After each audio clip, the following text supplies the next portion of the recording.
Ketemu lagi kita di channel yang penuh imajinasi rumah gratis, tidak bayar. Subscribe. Assalamualaikum warahmatullahi wabarakatuh. Senang jumpa lagi dengan teman-teman sobat Kicau Jelata. Apa kabar? Mudah-mudahan kita semua selalu dalam keadaan sehat dan tentu saja harus semangat. Hidup hanya sekali, mari kita bikin berarti. Hidup hanya sesaat, tentu lebih bagus kita banyak-banyak menebar manfaat. Teman-teman yang berbahagia, kali ini gue mau sharing sesuatu yang personal, tapi sesuatu yang personal mudah-mudahan saja itu juga bisa berlaku universal. Dan sebelumnya gue mau menyatakan dulu bahwa sharing ini tidak ada niat untuk menggurui, untuk mengajari. Tidak, ini hanya semata-mata sebagai bagian dari cerita yang menurut gue perlu gue sampein, perlu gue sharing bagi teman-teman semua. Cerita ini soal berhenti merokok. Ya, ini sudah bulan ketiga gue tidak lagi ngerokok, dan ini adalah kali ketiga dalam effort panjang gue berusaha untuk tidak merokok. Tepatnya sih sebenarnya 2 kali effort yang benar-benar sengaja untuk tidak merokok, tapi itu fail. Effort pertama adalah tahun 2000 setelah pulang dari ibadah haji.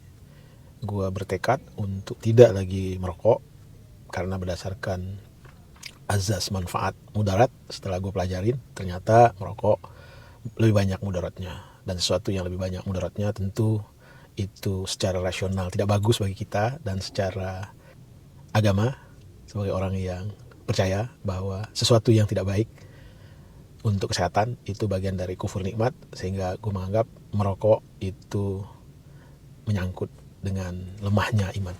Sehingga itulah usaha pertama gue berhenti ngerokok. Dan itu berjalan 1 tahun. Kemudian ya kembali kebiasaan buruk ngerokok terjadi lagi. Itu yang pertama. Lalu yang kedua itu tahun 2012 ketika mendapatkan cucu pertama, ada niat untuk berhenti merokok.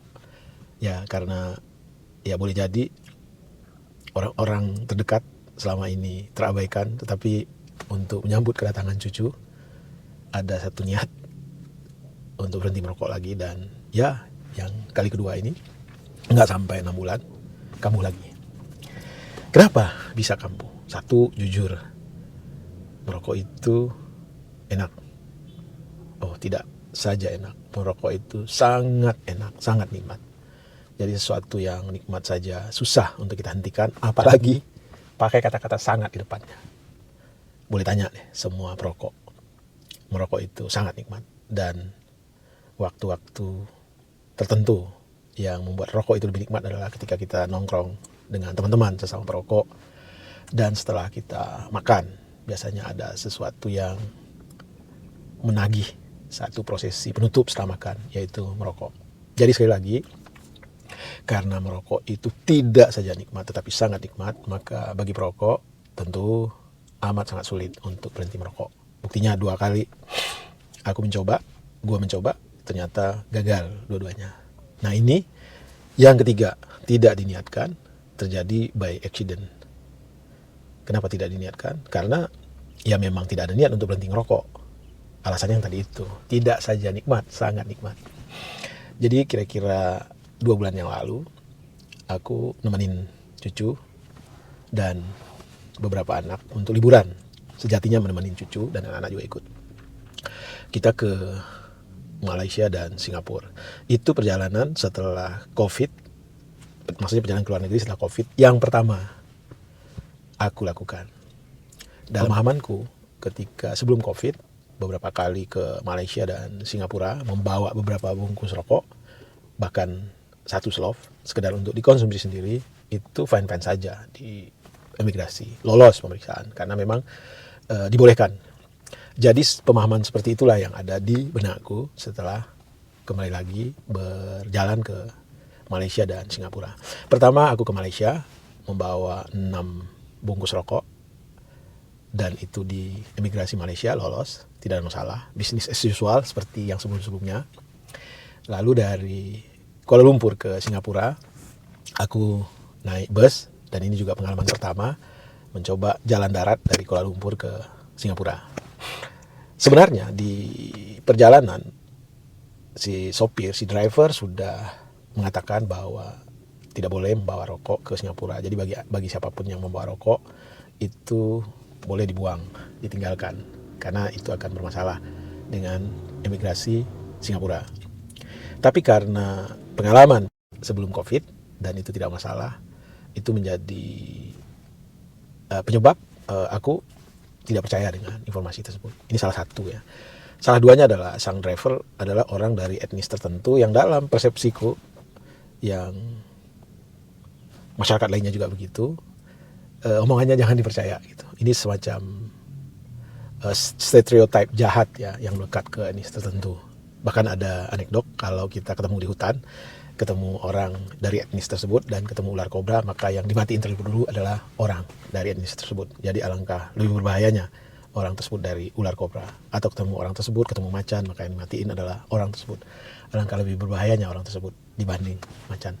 Ini adalah semacam anekdot jahat yang membentuk persepsi buruk terhadap orang dari etnis tersebut. Jadi dengan tidak mempercayai atau dengan mengabaikan informasi yang diberikan oleh teman atau driver tersebut, maka aku memasuki pemeriksaan di imigrasi Singapura, dan benar ada rokok di kantong dan itu ditahan. Tasku digeledah, ketemu lagi 2 bungkus rokok lainnya, sisa dari yang aku konsumsi di Malaysia. Lalu aku dibawa masuk ke kantor, ditanya ini dan itu mengakibatkan orang-orang yang satu bus denganku tertahan juga. Tertahan bukan karena mereka diperiksa, enggak, tertahan karena busnya tidak bisa berjalan karena aku masih diperiksa oleh imigrasi. Macam-macam ditanya ini itu segala macam, dilihatkan aturan. Alhamdulillah ya mungkin sekitar 40 menit tertunda diperiksa, dan akhirnya aku dilepaskan dengan membuat menaikkan satu surat bahwa aku pernah melanggar aturan di Singapura. Ini tentu rekod buruk di database mereka. Lalu aku berangkatlah ke Singapura dengan tidak ada rokok, dan di Singapura ternyata menjadi seorang perokok itu sepertinya kasta terendah. Tempat-tempat merokok adalah tempat-tempat yang ya tidak nyaman, dan membeli rokok juga tidak bisa di sembarang tempat. Harga rokok pun mahalnya bukan main. Dan aku menganggap bahwa ini bagian dari cara Tuhan untuk mengajariku. Mungkin bukan niat untuk tidak merokok, tetapi ada accident lain yang ujungnya aku berusaha untuk berhenti merokok. Jadi selama di Singapura aku tidak merokok. Pertama, tidak ketemu rokok yang sesuai denganku. Yang kedua, harga rokok emang sangat mahal sekali. Dan 8 hari tidak merokok di Singapura, beratnya bukan main, tapi aku bisa lewati. Dan setelah kembali ke Indonesia, aku mencoba untuk mengendalikan keinginan hebat untuk merokok, dan alhamdulillah sekarang udah 2 bulan lebih masih bisa tahan. Dan apa yang membuat aku tahan? Jadi ini sederhana saja, inilah yang aku mau sharing teman-teman. Pertama, aku yakin bahwa merokok itu bukan bagian dari kebutuhan, dari fisikku maupun psikisku. Itu yang harus aku yakini dulu. Kenapa? Karena kita lahir tidak perlu rokok. Kita lahir tidak perlu rokok. Artinya tubuh kita tidak memerlukan rokok. Beda dengan minuman dan asupan makanan atau ASI dari ayah bunda kita. Itu sesuatu yang dibutuhkan. Artinya apa? Nature-nya, tubuh kita ini tidak membutuhkan asupan rokok. Itu nomor 1. Jadi sesuatu yang menganggap kalau nggak ngerokok nggak lengkap, itu salah. Karena apa? Secara fisik dan psikis tubuh kita tidak memerlukan asupan rokok, asupan nikotin dan segala macam zat kimia yang ada di dalamnya.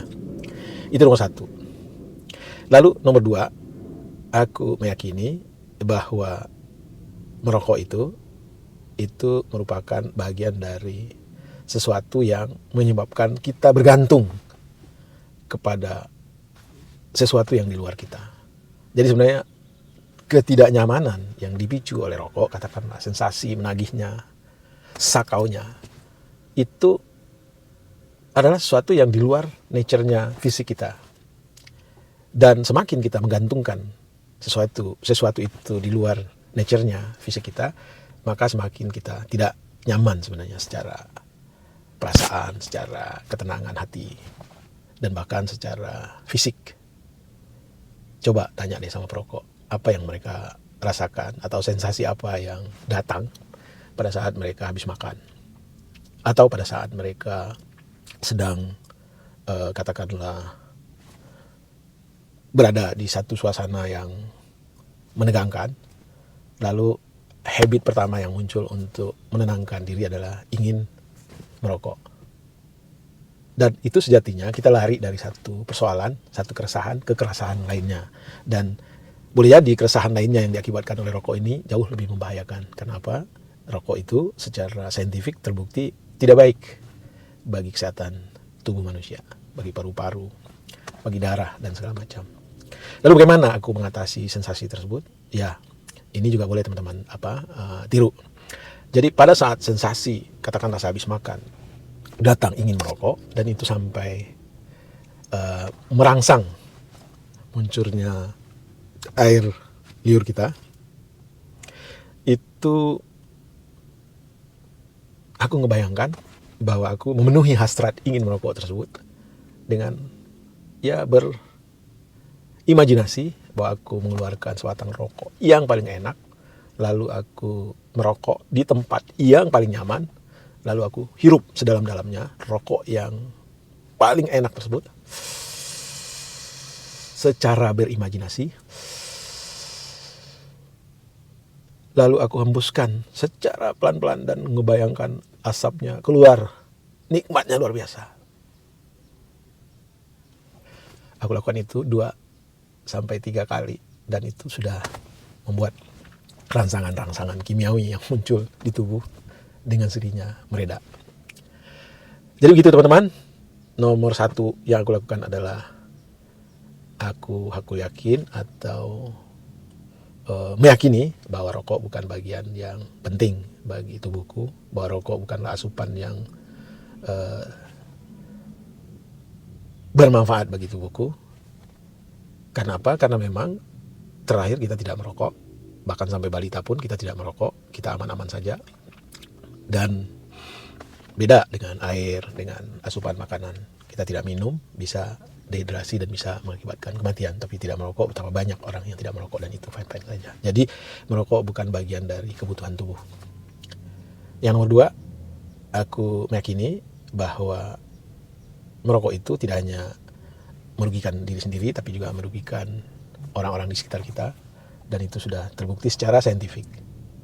Lalu yang nomor 3, ya tentu saja ini alasannya adalah sangat personal, atau cara mengatasinya sangat personal. Tapi ya teman-teman boleh tiru bahwa ketika sensasi atau keinginan untuk merokok itu datang, maka mari berimajinasi bahwa kita penuhi hasrat tersebut dengan membayangkan kita mengambil rokok terenak, meletakkannya di tangan kita, membakarnya dan menghirupnya sedalam-dalamnya, dan melepaskan asapnya secara perlahan. Dan itu ada dalam imajinasi kita. Insya Allah 2-3 kali hirup, semua sensasi, semua sakau yang keinginan merokok itu terpenuhi sudah. Ya teman-teman, tapi aku juga tidak menjanjikan bahwa aku tidak akan merokok lagi. Yang jelas sekarang aku ada effort, dan katakanlah narasi ini bagian dari effort juga. Kenapa? Setidaknya aku harus bertanggung jawab bahwa aku coba berhenti ngerokok, dan aku mengajak teman-teman untuk coba juga untuk berhenti ngerokok, sehingga adalah kewajiban moralku untuk istiqomah dengan niat baik ini. Doakan ya teman-teman, semoga aku istiqomah. Wassalamualaikum warahmatullahi wabarakatuh. Salam sehat dan bahagia.